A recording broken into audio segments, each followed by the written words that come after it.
Good morning, everyone. I'm Stephanie Maselli. I'm a media officer with the National Academies of Sciences, Engineering, and Medicine. Thank you for joining us today for a webinar for our recently released report, Frameworks for Protecting Workers and the Public from Inhalation Hazards.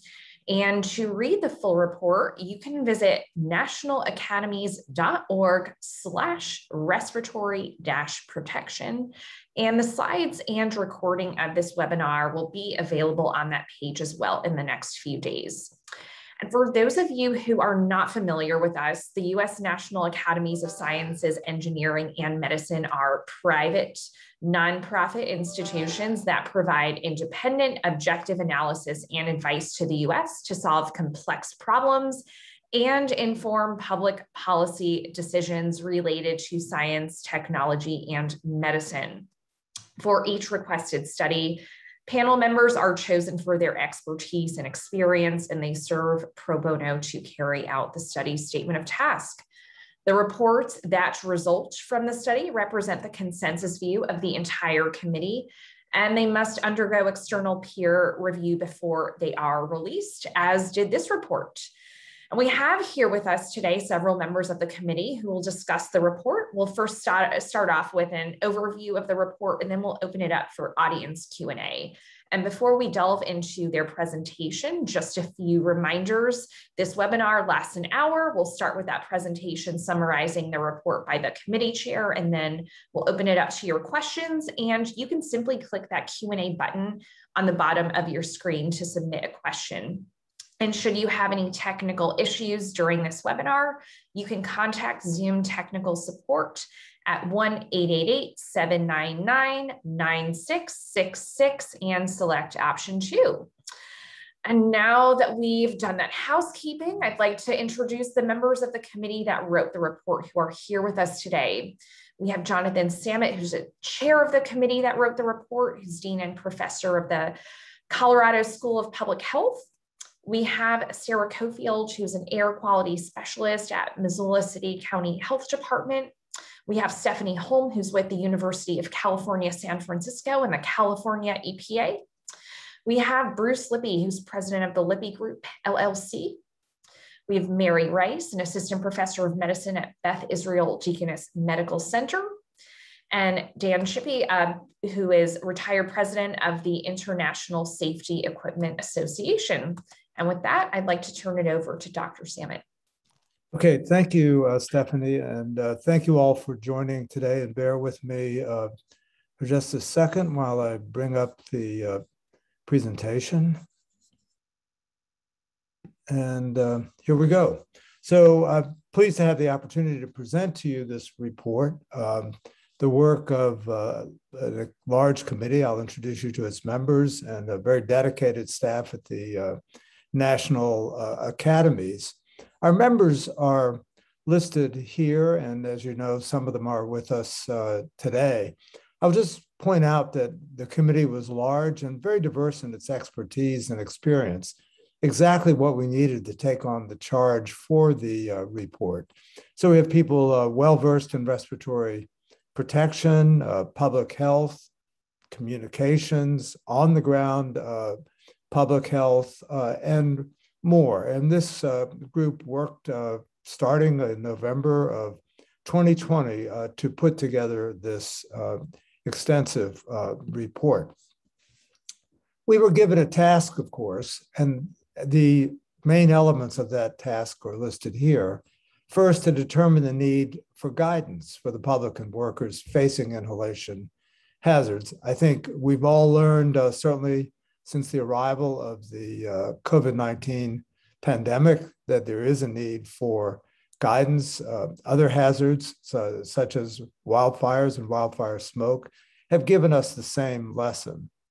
We were asked to describe the current potential options for oversight for approving respirators for populations, and to make recommendations for a framework of responsibilities and authorities to provide information and to provide effective oversight in the development, approval, and use of respirators. Now, just to turn to why the study, I think I've already alluded to to that. Historically, respiratory protection has been used for some workers in specific occupational setting as prescribed under the Occupational Safety and Health Act passed in 1970.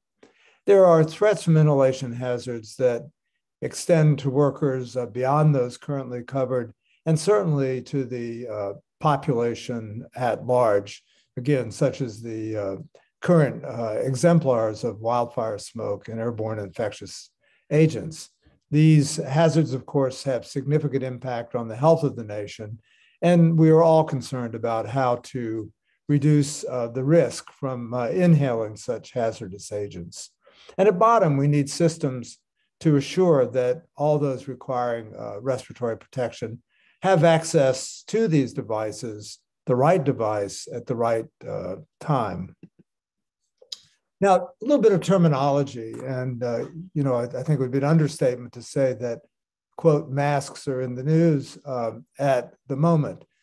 The committee adopted the term respiratory protective device as a broad umbrella term to describe those devices that generally have the function of protecting against inhalation hazards. So we use this umbrella term because has not been a single term that sort of spans the scope of devices, although we recognize that very often in the public's mind, the term masks covers a wide range of respiratory protective devices. But we turn to function, a device that provides protection.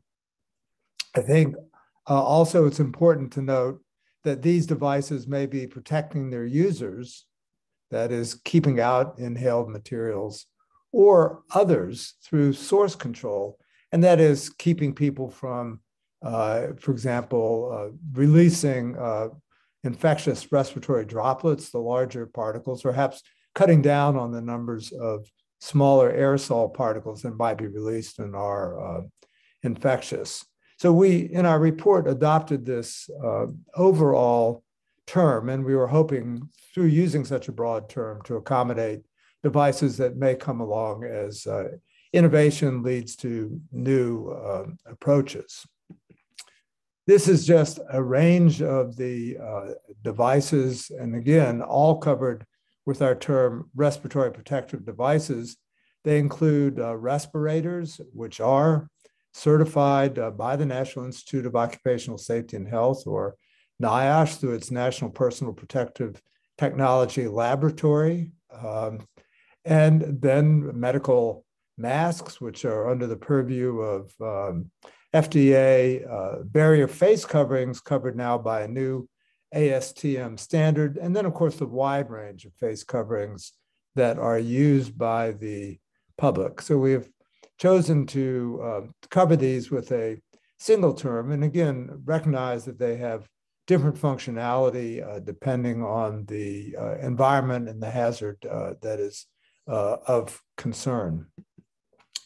So I think to start out, the committee reviewed what we know, what our experience to date is around workers and the general population to lay the foundation for what our frameworks needed to address. And I think in summary, as I mentioned, there are selected groups of workers covered through a respiratory protection program under the Occupational Safety and Health Act and through the Occupational Safety and Health Agency. There's certification of these respirators through, I'm going to use the term NIOSH and NPPTL henceforth, through the NPPTL of NIOSH. And there's a quality assurance mechanism, conformity assessment in place to assure that these products do what they are supposed to. But for other workers in the public, such a system is not in place. And there's the broader challenges of recognizing the diversity of the public and its demographics, vulnerability, susceptibility, presence of underlying disease, geographic location, and more. There's a broad range of situations under which these other workers, not covered now, and the public may be exposed. And as laid out in the report, there's a fragmented regulatory landscape for these other workers and the public. So, as a bottom line, and not surprisingly, the needs of many workers and the public are not being met, and there are significant disparities in access to protection. Now, just turning quickly to the workers, as I've mentioned, the current OSHA requirements do not cover all workers.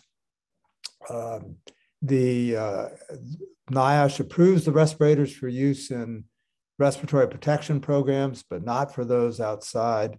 And there's an uncertain level of protection provided to all workers against potential inhalation hazards. And going along with this is the challenge of understanding the exposures that these workers sustain and what the associated risks are. And again, the current examples of wildfire smoke and infectious aerosols are quite exemplary. Turning to the public, certainly there is not a comprehensive regulatory framework with established authorities in place. Many of the devices used by the public are not covered by any certifying body or formal oversight, and there is not a broad, holistic, formal system in place for coordinating development, distribution, and use of respiratory protection by the public. And of course, here the actors, the parties involved, range from the national down to the local public health agencies. In the committee's view, the existing respiratory protection programs can't be directly extended to the public. In starting its work on developing frameworks, the committee first put together a general framework and then adapted it to the other workers, the uncovered workers, and the general population. That framework is shown here. On the right, you see the guiding principles. The committee felt strongly that there were certain principles that need to be embodied in the framework, starting with equity, assuring that there was protection for all. We took a systems-based approach, trying to go from, if you will, start to finish on what needs to be in place to put respiratory protection in the hands of the public or workers. We acknowledge that respiratory protection can't be absolute, and of course, uncertainty will be there. We propose that more research be done to address critical uncertainties, but nonetheless, decisions will have to be made. Preparedness is fundamental to the approach. And again, given the scope of the need, the whole population, literally, we have to have systems that reflect and acknowledge population heterogeneity in all its dimensions. So here are the basic functions, F0 to F6. And while there's a sequence to the numbering, these will certainly be proceeding, some of them apace at the same time to assure respiratory protection. But at the start, F0, developing and approving respiratory protective devices. F1, assessing the hazards, knowing what the risks are, and having the tools and ability to determine if there's a need for respiratory protection. F2, finding the device that is needed, that is appropriate to the hazard that is being faced. F3, ensuring that the respiratory protective devices are available and there are pathways for people to access them.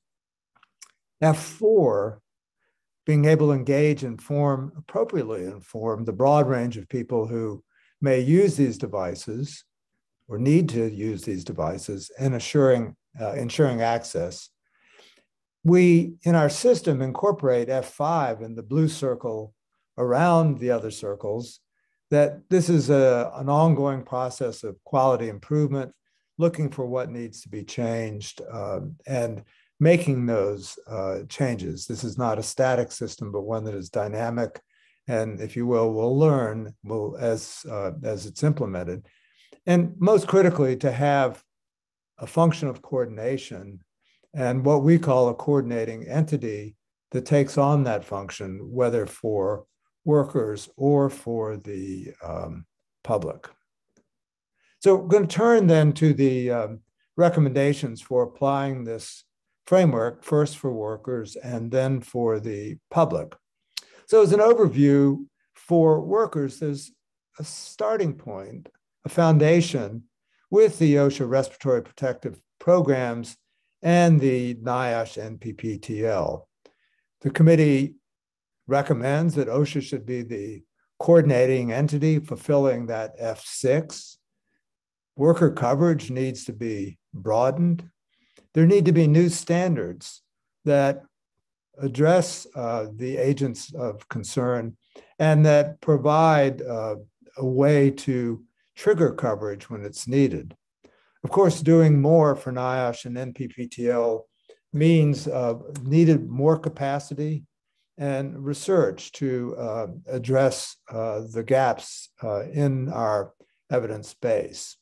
So I'm going to go through the worker recommendations now, and these are some of the key ones in the report. There's a great deal of explanatory language about the basis for these recommendations and also coverage of some of the key entities involved.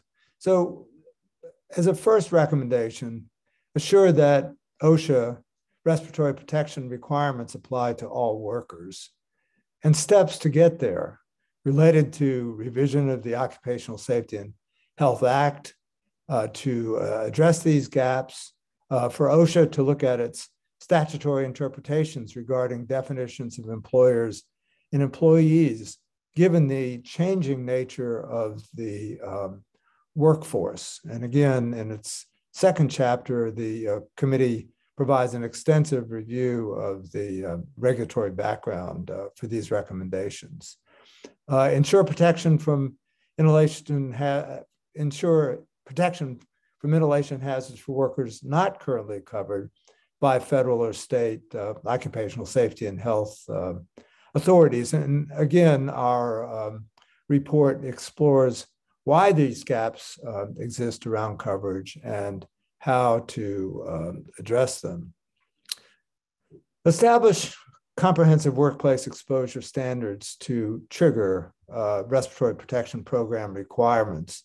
And again, given the range of potential hazards, for example, wildfire smoke-related particles or airborne infectious agents, current example, of course, is SARS-CoV-2, we need more comprehensive standards that are evidence-based that would set the triggering for use of respiratory protection. We recommend that deadlines be set so that these efforts are not stalled. And clearly there'll be a need for expanding technical assistance capacity and development of comprehensive guidelines. To assure that the new need can be met of covering all workers, we again recommend that timely that NIOSH be able to respond to the needs for respirator approval and certification and implementing conformity assessment on a timely basis, and that have the capacity to do so. Again, this is a substantial addition to what needs to be done by NPPTL, and it would need the resources for doing so. We recommend, as now, that these respiratory protection workers, programs for workers, use NIOSH approved respirators. And again, remember that these respirators have official approval through NPPTL and must meet defined specifications. There's, of course, a need to be able to meet the expanded respiratory protection needs, and that needs to be understood. What is the expansion? What does it amount to? What are the potential scope and size of the populations? And coming with this broadening of the respiratory protection mandate to have the ability to develop guidance and training for the broader range of workers that would now be covered. Again, calls for further research and expanded surveillance to better understand the inhalation hazards that are being faced in workplaces. And of course, funding is needed. And coming with this in 6.9, again, understanding the model approaches, the frameworks that are being developed and implemented, and evaluating them so that they can undergo continuous improvement. So that was a very quick run through the committee's recommendations for workers. And I'm going to turn now to those for the public. I think as a starting point, there is not a coordinating entity at the moment. We know and heard from the federal agencies on how they have operated through interagency task force and meetings, but we need a coordinating entity to take that role of F6. Since such is not in place at the moment, we recommend that there be an interim office to get started. I'll come to that. Of course, expanded capability for developing standards and implementation. We need to be able to gauge the risks faced by the public and understand how to align the various respiratory protective devices available against those risks. And I think the final challenge is the diversity of the public itself in so many dimensions, and ensuring that devices are available for all with appropriate guidance on their use. So now turning to the recommendations for the public, starting actually with our recommendations around F6 first, because these are so fundamental.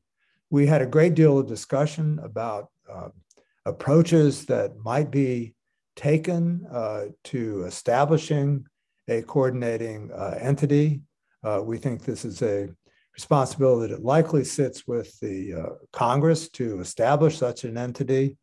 We propose that it should be within HHS, and we suggest the establishment of an interim office to take on priority near-term tasks with the addition of an interagency task force to ensure that there is coordination. Recommendation 7.3 is assigning and coordinating the roles and responsibilities for the framework functions. So the entity that takes on this coordinating responsibility in F6 will need to look at what entities within the federal government or at other levels, state and local public health, for example, will take on the different functions. And recall that we have F0 up to F4, along with F5, our ongoing quality improvement to put into place. And again, there's text in the report that describes what needs to be done and some of the potential entities that could be involved with these. We need a capability to oversee standards development for an approval of the respiratory protective devices to be used by the public. There'll need to be a laboratory with the ability to do what NPPTL does now for workers and what we propose it should do for the expanded workers. We leave the question of whether these responsibilities should be designated to NPPTL or to a new laboratory to further discussions as the framework is pursued and implemented. We recommend that there be a standardized process for determining the public's need for respiratory protection. And again, there are a variety of agencies who are involved and would need to stay involved, CDC, EPA, depending on the particular hazard, and other federal stakeholders. And we think there needs to be a clear, standardized process to identify hazards and evaluate risks. That goes with our function of needing to be able to link the right device to the hazard of concern. So the laboratory would set up for the public, would make recommendations to the coordinating agency on approving the devices that best meet the needs of the public based on the risks characterized under recommendation 7.5. A critical challenge is ensuring the availability of and access to respiratory protective devices. Again, this would sit with the coordinating entity, clearly operating with a number of different partners on what are the approaches and pathways for assuring that devices are available and accessible to the general population.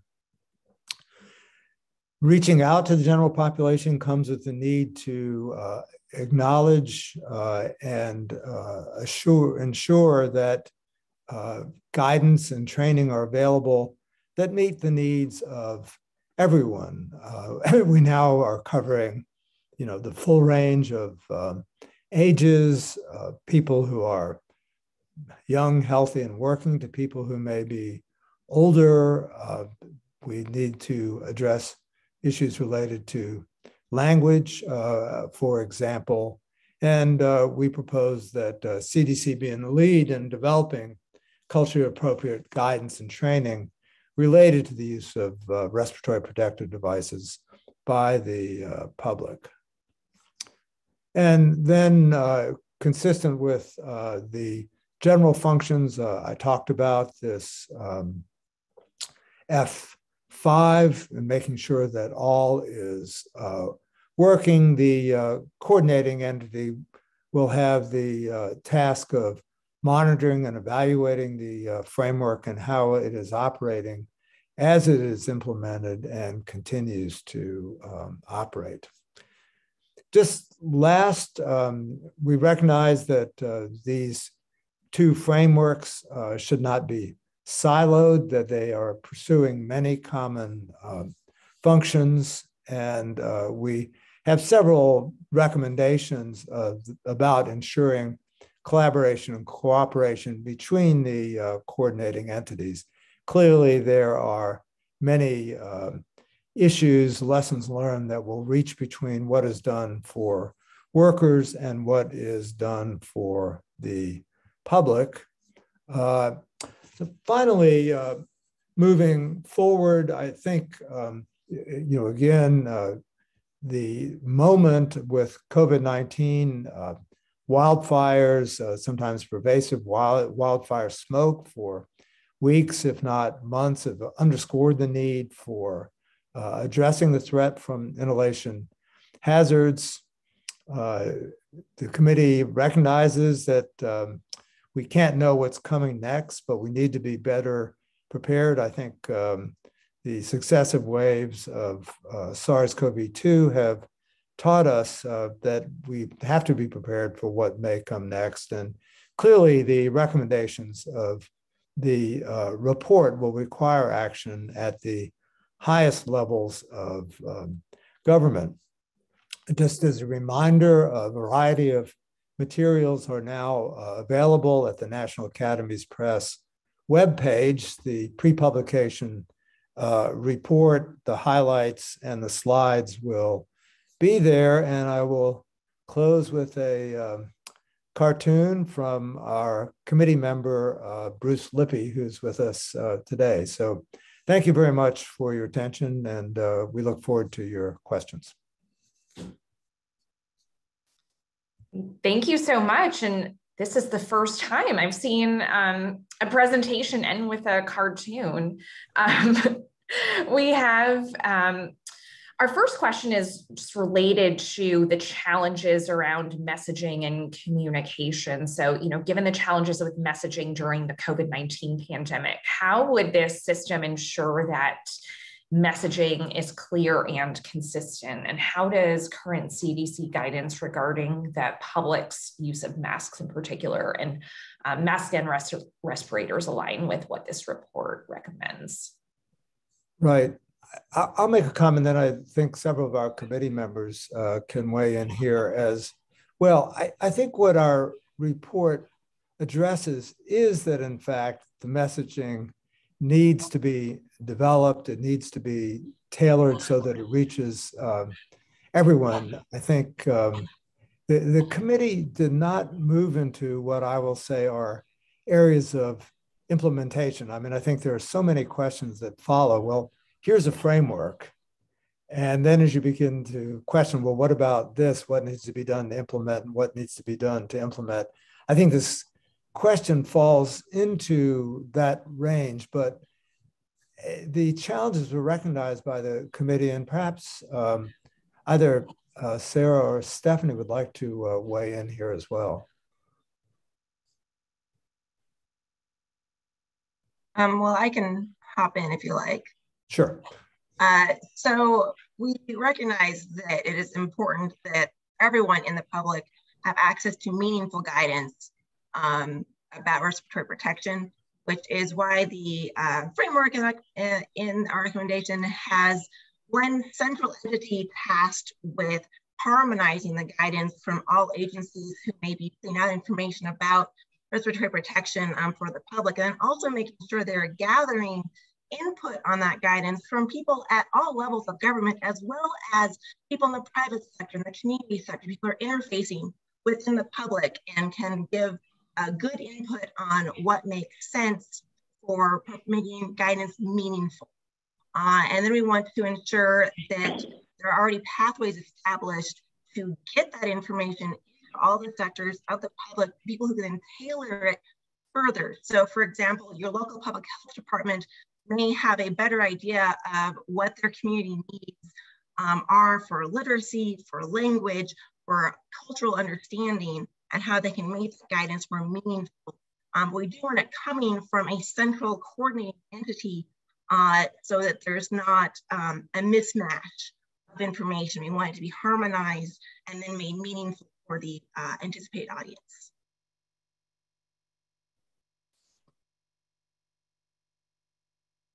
Great, thank you, Sarah. Perhaps moving on, Stephanie. Sure, absolutely.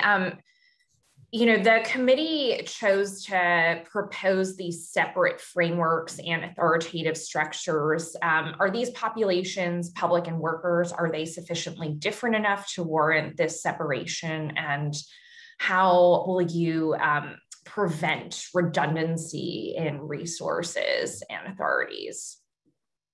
Right. I think the committee recognizes, of course, that workers are members of the population. And, in fact, for some exposures, wildfire smoke perhaps is a good example. People may be exposed, if you will, while they have a professional hat on, working and in fire control, and at the same time then experience the same exposure. We recognized that issue and understand that I think as the frameworks are implemented, there clearly needs to be coordination and addressing these issues. And there are many areas where crosstalk would be important. For example, what are the risks and what are the hazards and how would they be, in a sense, made consistent in thinking about workers and the general population. So I think the question points to something that would have to happen, in an ongoing fashion.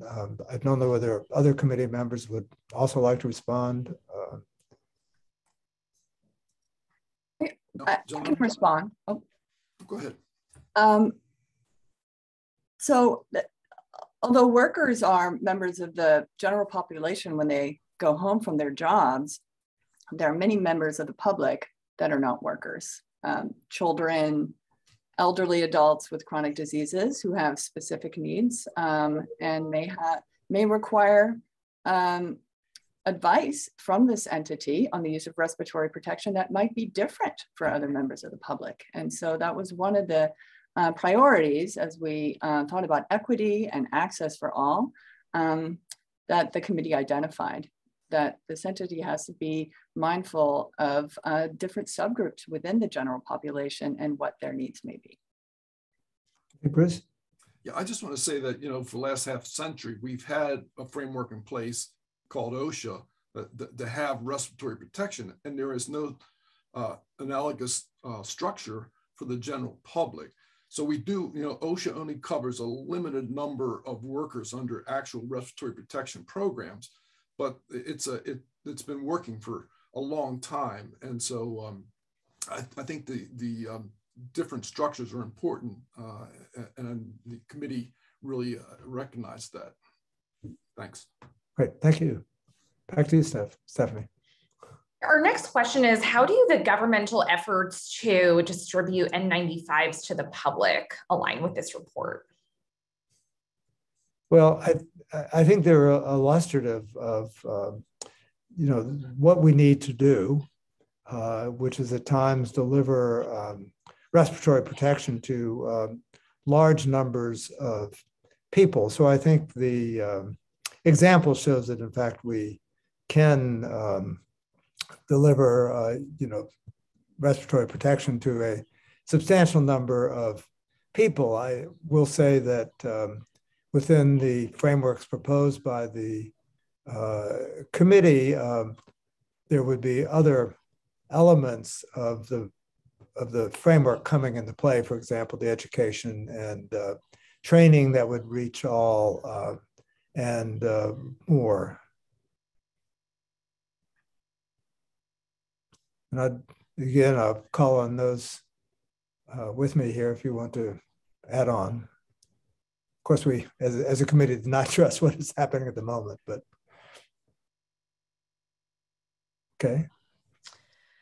Our next question is, did the committee consider recommendations on fit capability being better addressed in testing and certification? Well, let me turn to the experts who are with us here, and I wonder if either Bruce or Dan would like to, or both, please comment. Sure, I can address that. There is no requirement in the NIOSH testing at this time to measure the fit capability of a filtering facepiece respirator. In the workplace, every respirator needs to be fit tested to the individual worker. And that's an important part of respiratory protection in the workplace, which is not going to exist for the public. So there is a strong desire to have respirators that will be more likely to fit. That does not mean that there's not going to be a requirement in the workplace to do fit testing. We looked at the fit capability standard. There's a fit capability standard now that has been developed by ASTM International, which may find a place in the NIOSH approval process somewhere down the road. But right now, there's no requirement for fit capability. That's recognized as a need not only for the workplace, but also for respirators for the general public. Thank you. Our next question is, where does the American Society for Testing and Materials factor in for setting standards, or perhaps more broadly, how did the report consider standard setting organizations? Well, I think, again, we have just the right people here to answer that. We're certainly aware of ASTM and other organizations, but Dan, do you want to take a first crack? Sure. ASTM is an important international standard setting body. Right now, ASTM has developed a standard, for example, for barrier face coverings, which is a mask that is intended to be widely available to the public, offering a measured degree of protection. ASTM, as I mentioned, also has a standard for fit capability testing. There are numerous non-governmental standards bodies and we looked at some of that, but in reality, most respirator standards fall on, in the US anyway, are part of government regulation. They come under 42 CFR Part 84, which not only lays out the standards for respirators, but how they are to be tested and approved. ASTM, though, is a very important part of that mix.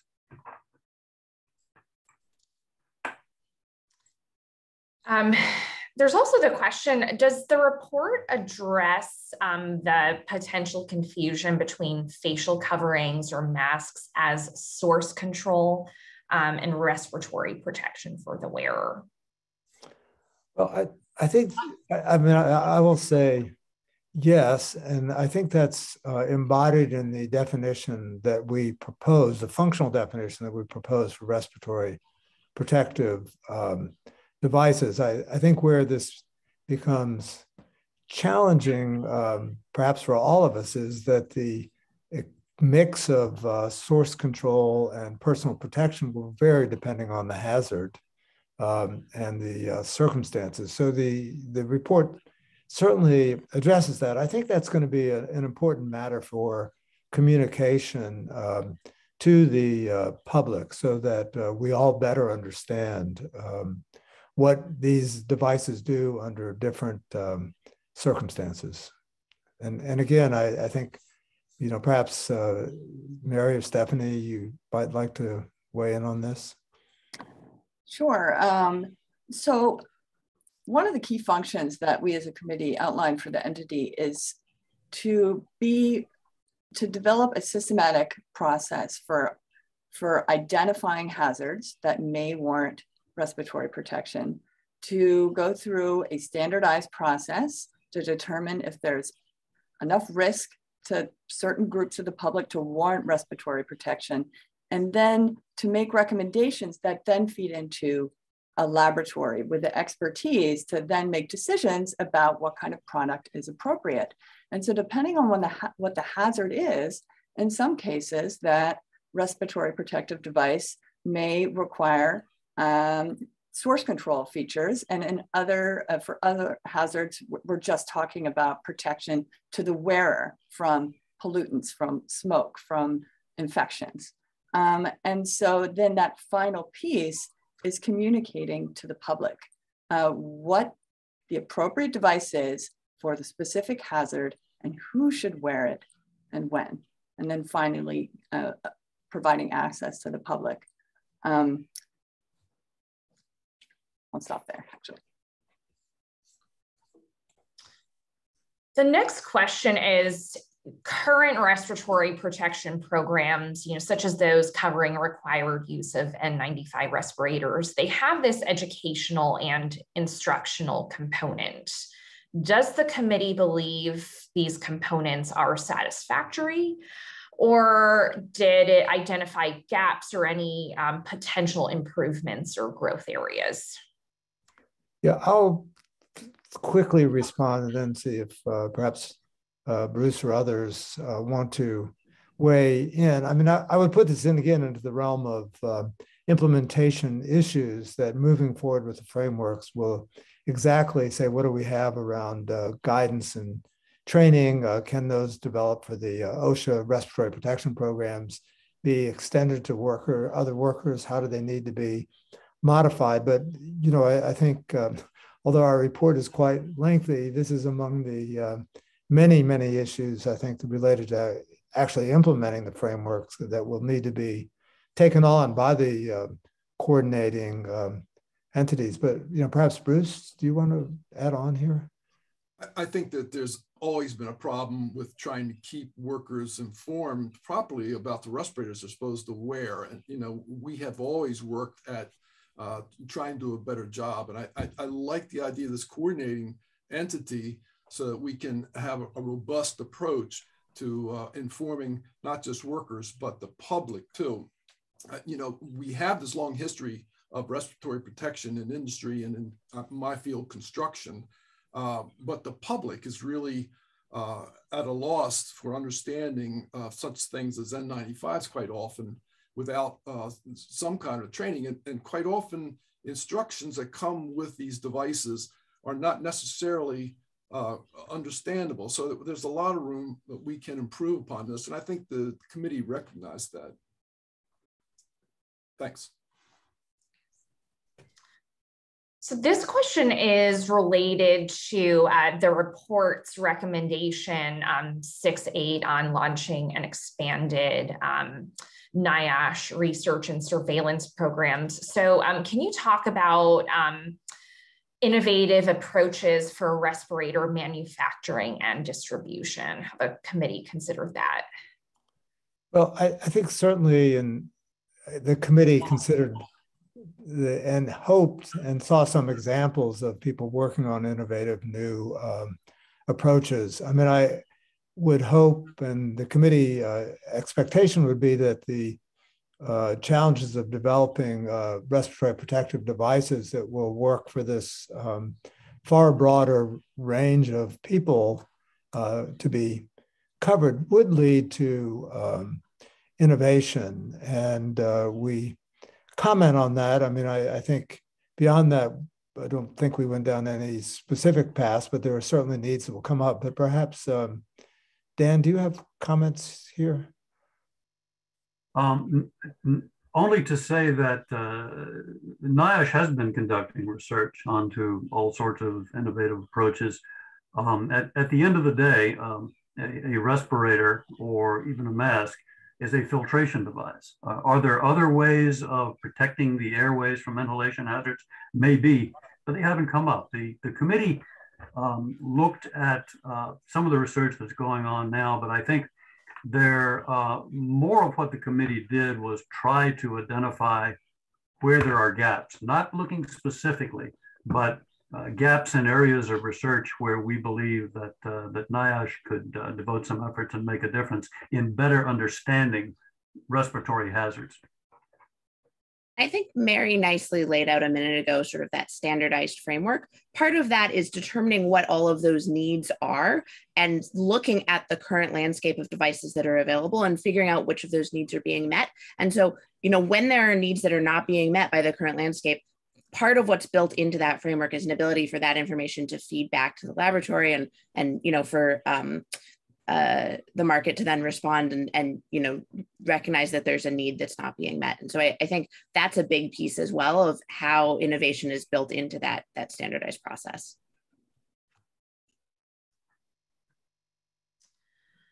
The next question is, you know, how does your report talk about addressing the unique needs of respiratory protection for children, the frail elderly, perhaps even people with different chronic conditions?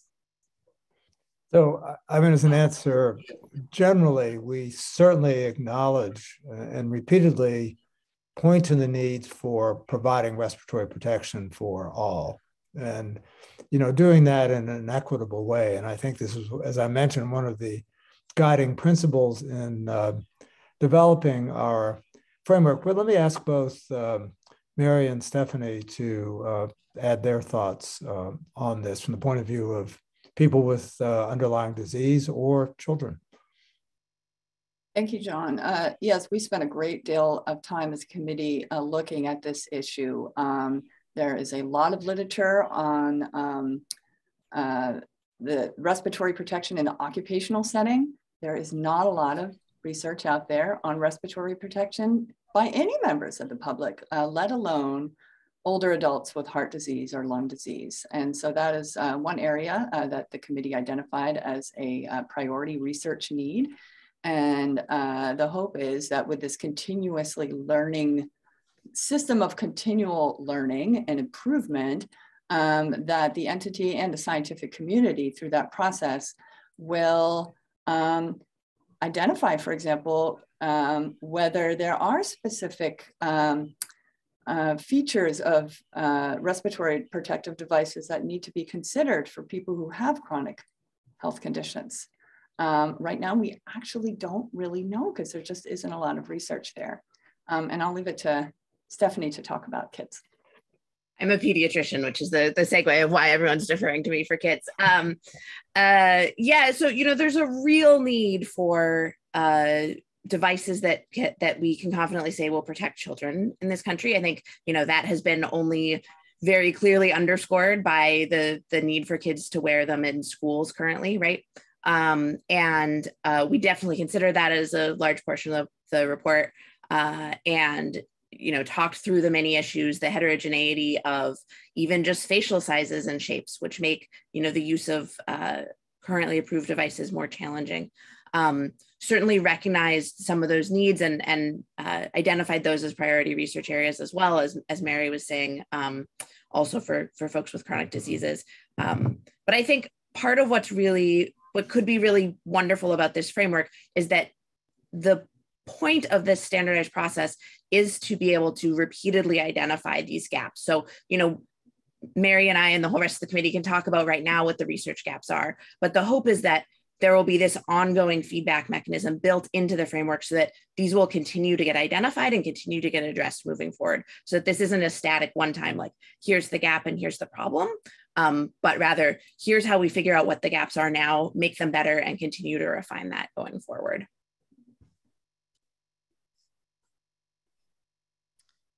The next question is, as we know, counterfeit devices have been a big issue throughout the COVID-19 pandemic. For the public specifically, how can they be assured they are getting devices from reputable sellers? Again, I will turn to my colleagues, Dan and Bruce, to address that, but certainly the committee, in thinking about the processes needed within the framework, would want to assure that those devices that are in use have recognized approval and certification and have undergone a conformity assessment process to assure that they are what they're supposed to be. But Dan or Bruce, both? Is that to follow up? Well, for N95 respirators, we realize NIOSH publishes a certified equipment list. So you can, if you buy a respirator, it should have a number on it. You can look that up and see if that is a valid certification.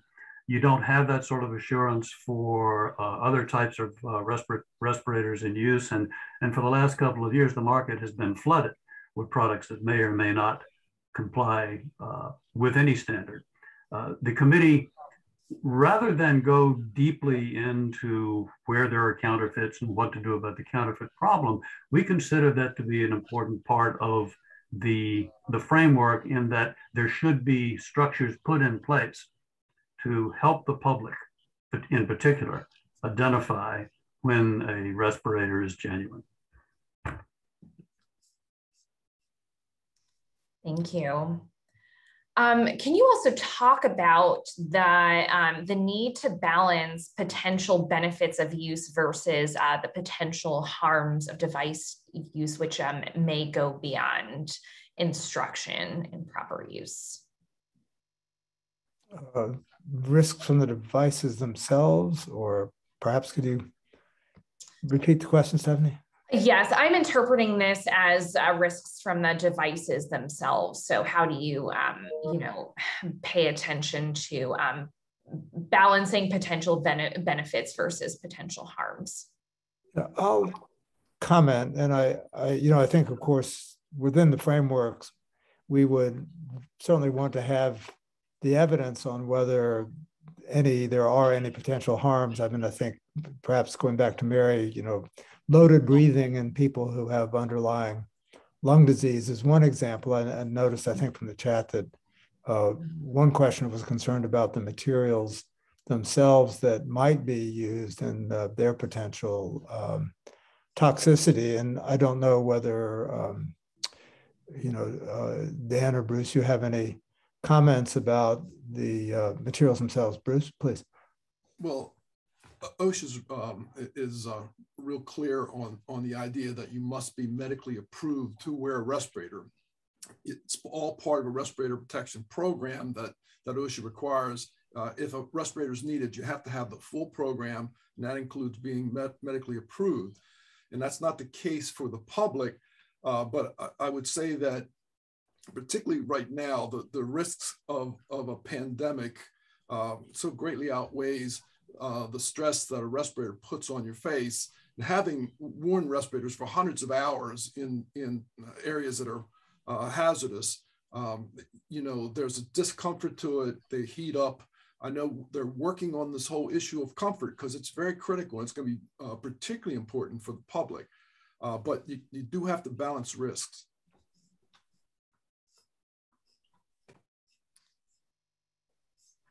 Thank you. Our next question is about medical clearance. So, you know, we know that it's required for participation in a workplace RPP, but it might not be feasible for the public. Can you explain this? Yeah, I'll comment, and then others may want to weigh in. Certainly the committee, and I stated this, did not think that the OSHA Respiratory Protection Program approach could be directly transferred to the public in any practicable fashion, and that will raise for the public, you know, questions as to, you know, fit, medical issues, and so on. And I think the committee acknowledges that. It recognizes there'll be a broad need for reaching out to the healthcare professionals, organizations, local public health to make certain that there is understanding of these complexities. And again, I think, you know, in the committee's discussions, we acknowledge the challenge of providing protection for people, as I said, who range from young to old and from, you know, healthy to having chronic diseases. But I don't know whether other committee members would like to comment here. All I will say, I'm sorry. I would just reinforce the point that the issues that are being raised by this question and the previous one about potential medical concerns with prolonged use of respiratory protective devices, those are the exact questions that this framework would help address over time. So the recommendation is to set up a systematic process for evaluating risks, considering specific subgroups of the general public who are exposed at their homes. There are some very important differences between exposures at the workplace that are part of traditional respiratory protection programs as they are now, exposures that you can go to work and be exposed to and then leave and not be exposed to. We're talking about exposures in the ambient environment potentially that are continuous, and that raises specific issues. And that's part of the reason why a traditional respiratory protection program with medical clearance is simply not feasible for the public. But by establishing a systematic process for evaluating risks and considering susceptibility over time, the entity can make specific recommendations for the general public and subgroups of the public for specific hazards, including wildfire smoke, for example. And just to bounce off that, the report also covered the need for ongoing education of health professionals. You know, as someone that's been through medical school, you can go through quite a lot of medical training without getting much specific coverage of respiratory protection.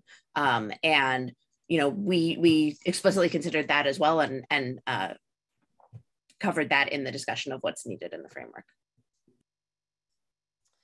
I know we're coming up on the hour, so we probably have time for 2 more questions. So did the committee consider, you know, whether respirator manufacturers should publish data on fit effectiveness of their respirators? And could this information help the public and employers? We turn right to either Dan or Bruce. I don't think that was part of the scope of our study. Certainly, we discussed fit capability as an issue that has arisen and is continued out there in the approval of respirators. But we don't have any recommendations on whether that should be a part of the approval process. So our final question, you know, it asks about how this framework might play out in real life. So let's say, you know, a member of the public has these recommendations available to them if they're in an area with wildfire, smoke, but then when that person goes to work in an office setting, when wildfire particulate is present in the area, do these recommendations become non-voluntary requirements that the employer is required to enforce for all workers while they're in the office? Well, it's an interesting question. And you know, I think going back to what I said before, we certainly acknowledge that, you know, public is workers as well, or many of the public are workers as well. I mean, I think in the framework that the committee laid out, what would be critical would be whether the levels of, let's say in this case, wildfire smoke, reach some threshold for triggering a need for respiratory protection.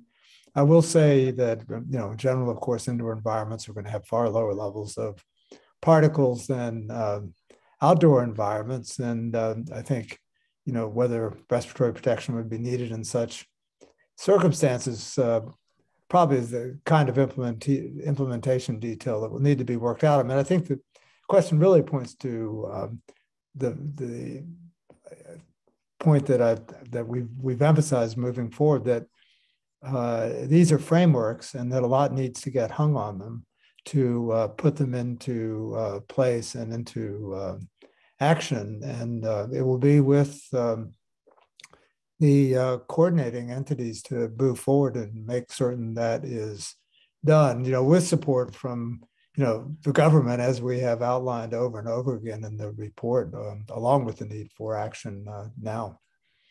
Can I add to this? Yes. So one of the important things that we highlight in the report is the hierarchy of controls.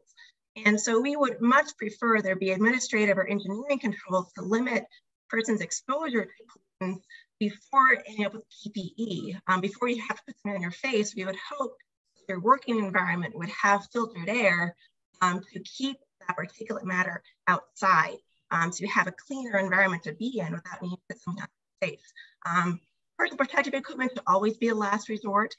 And the Academy actually had a really great workshop on indoor particulate matter, how much comes inside and how to clean the air. And I would really recommend, if you can, checking that out.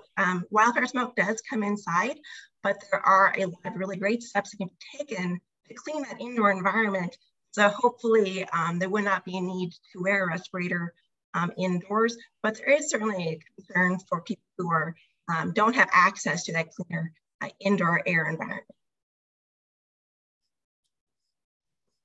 Great, thanks. Yes, and thank you all. I know we're a little past our time, and we had a little over 300 people participate. So I apologize if we didn't get to everyone's question, but once you exit this webinar, you'll be redirected to the website where you could download the report and the summary materials. And a few of you asked, yes, this presentation will be recorded and it should be on that webpage in a few days. So please look out for that. And thank you to our committee panelists for their hard work. Thanks to all of you for joining us today, and have a wonderful rest of your afternoon. Great, bye. Thank you.